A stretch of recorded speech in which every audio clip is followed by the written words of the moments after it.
તો હાલમાં તમને સ્ટોરી કહેવા જઈ રહ્યા છે. એક અકસ્માતવાળી સ્ટોરી લઈને આવ્યા છે જે આ પટ્ટા પર થઈ છે. તો એકવાર પટ્ટો તમે જોઈ લો અને આ રસ્તો કેટલો સુમસાન છે એ બી જોઈ લો. પણ ભાઈ એકવાર રસ્તો આપણે આ બતાવી દો ને.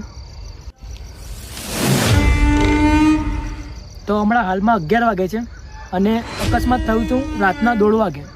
તો એ કઈ બાજુ થયેલું એ બી તમને બતાવી છે. જ્યાં ડિવાઈડર દેખાય છે ને, જે આખું તૂટી ગયું છે, તો ત્યાં જ થયું હતું. એક 2 વ્હીલરવાળો માણસ હતો અને મર્યા પછી બી હમણાં બધાને દેખાય છે રાતના સમયે. એટલે આ લોકેશન છે સેવાસી, જે સેવાસી સિટી કહે છે. અને પાછળ તમને અવધ એપાર્ટમેન્ટ દેખાતું હશે, જે અહીંયા બહુ જ ફેમસ છે. આ જે અવધ એપાર્ટમેન્ટ છે એની સામે જ આ પટ્ટો આવેલો છે, ત્યાં અકસ્માત થયું છે. તો રાતના સમયે કોઈ બી અહીંયા આવો તો તમારી સેફ્ટી લઈને આવજો અને કોઈને બી સાથે લઈને આવજો. અને એકલા તો આવતા જ ના, કેમ કે આ ઘટના તમને તો એકલા આવશો